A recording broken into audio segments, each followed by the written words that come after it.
Pestilence is portrayed in Scripture as punishment for sin.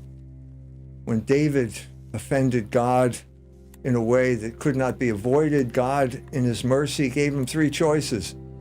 He could succumb to famine for 3 years, he could be pursued by his enemies for 3 months, or he could submit to pestilence for 3 days.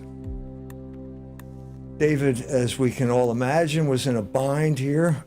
Choosing your punishment is not the nicest thing to do in life, but he ultimately decided he'd rather fall into the hands of God than the hands of man, and so he chose pestilence.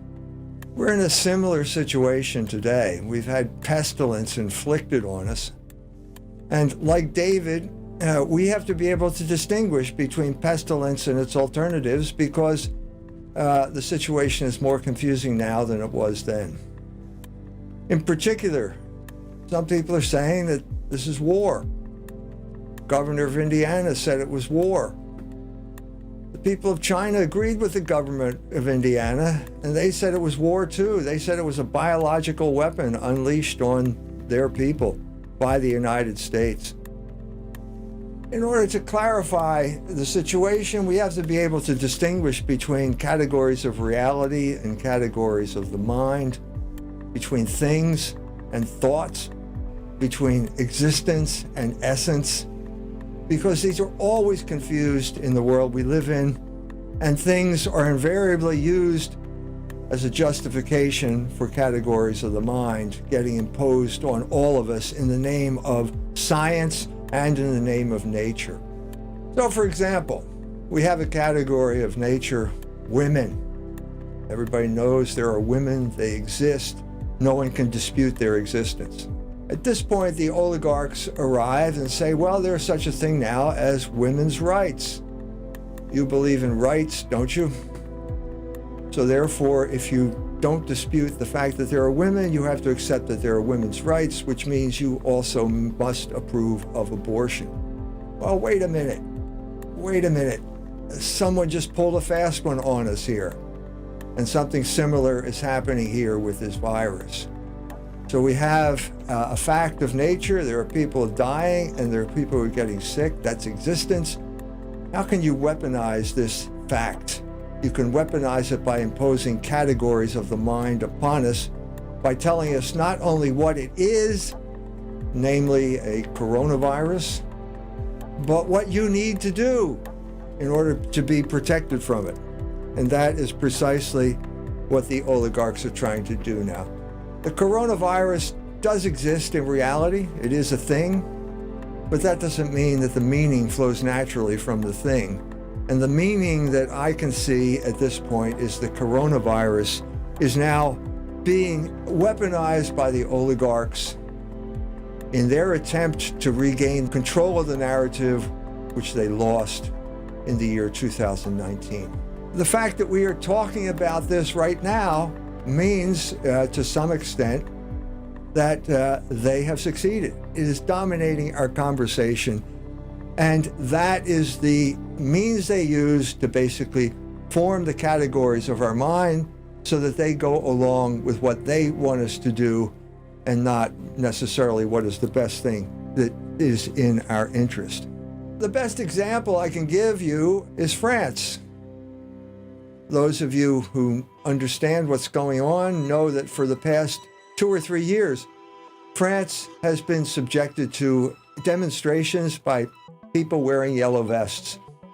This is a protest against the oligarchic control of France in the same way that Brexit was a protest against the oligarchs in England and Donald Trump's election was a protest against the oligarchs in the United States.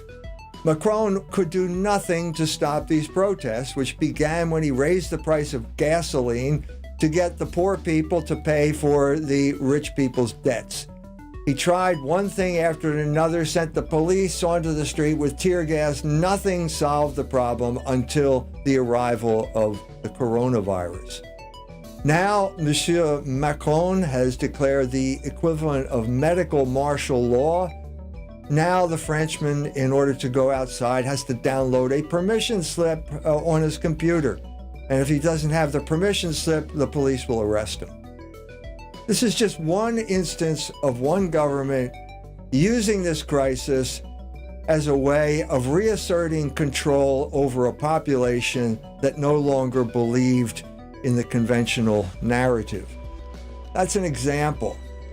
But there's a paradigm here. These people, the oligarchs, discuss paradigms all the time. They call them scenarios, and they use elite institutions like the Rockefeller Foundation to do what they call scenario planning. And one of the scenarios they planned in 2010 was an outbreak of coronavirus in 2012. And then they gave an example of what they were going to do at this time. Bill Gates, another oligarch, did the same thing in the fall of 2019. This lends credence to what the Chinese are saying, that this may very well have been planned, that this may be a biological warfare attack against countries like China and Iran, and that the oligarchs knew about it in advance. More evidence that they knew about it in advance comes from our illustrious Congress, where members like Representative Burr, a Republican from North Carolina, sold all his stock before the market crash because he had insider information. These are instances of how the oligarchs use these crises for their advantage. I think the best paradigm we can come up with is one that I've used many times before, and that's the example of what happened in Ramallah in March of 2002.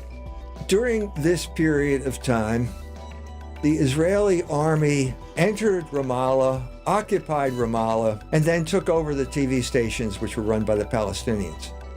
At this point, they did something unexpected. They started broadcasting pornography over those TV stations. And at this point, the Palestinians were confronted with their own particular choice. If they went outside, they would be shot by Israeli snipers. If they stayed inside, their only source of information was the television, and if they turned on the television, they were forced to watch pornography. This proves that pornography is a weapon. In spite of the way it's portrayed, it is not freedom. It's a form of control that the oligarchs use to keep us under control, isolated. And lo and behold, we find that the same thing is happening now under the guise of the quarantine subjected on us by the coronavirus. Pornhub, the biggest provider of pornography in the world, has offered Italians free subscription to their pornography channel so that they have something to do while they are forced to stay inside. The other thing that happened during this period of time is that church services were banned. So what we have is a good indication of the brave new world that the oligarchs are preparing for us. It's just like Ramallah in 2002 with a few minor changes. The people of Italy are now confined to their stuffy little apartments. They are not allowed to go out to church services, but they can download pornography to their heart's content. This is the world that is being prepared for us. Unfortunately, the church, which should have been contributing to the categories that we're going to identify not only what this thing was, perhaps a punishment from God, but also how to respond to it by prayer. The church was completely excluded as America Magazine cheer on the oligarchs in banning religious services. The article is tendentiously called, "I Am a Scientist. Catholics Need to Ban Mass," or something along that line. You can check it out in America Magazine. This has led to the world that we live in today. The church has no input. We are being forced into concentration camps on a worldwide scale where we have access to drugs and pornography, but no access to the Mass. Needless to say, some churchmen are upset about this situation. Archbishop Carlo Maria Vigano, also an Italian, is one of them, and he was able to distinguish between the categories of nature and how they got transformed into weaponized categories of the mind by politicians. The ecclesiastical events of these hours, Vigano tells us, have manifested clearly, if there was still any need, the tragic subjection of the church to a state that is striving to do all it can to destroy the Christian identity of our Italy by enslaving it to an ideological, immoral, globalist, Malthusian, abortionist, migrant agenda that is the enemy of man and of the family. By the way, in case you didn't notice, abortion clinics have not been shut down. Churches have been shut down. Abortion clinics have not been shut down. So I think in doing it, in imposing the quarantine on us this way, the oligarchs have showed their hand. They have showed ultimately what their intentions are. As Rahm Emanuel said, how they are not going to let this crisis go to waste. What does that mean for us? Does that mean that God has abandoned his people? No, it does not. As a matter of fact, it means the exact opposite. And some people were actually perceptive enough to realize this. Roberto De Mattei, also an Italian, saw quite clearly that the imposition of quarantine means the end of globalism.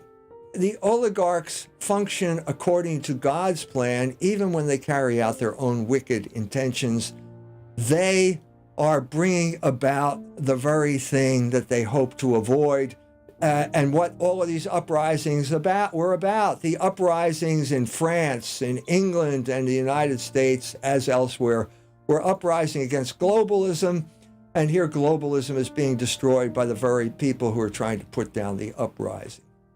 This means that there has never been a time in human history when God was not in control of the events of human history. God cannot do evil. But he created man with free will, and in order to enable man to have free will, he has to allow man to do evil. Because without the possibility to do evil, there can be no free will.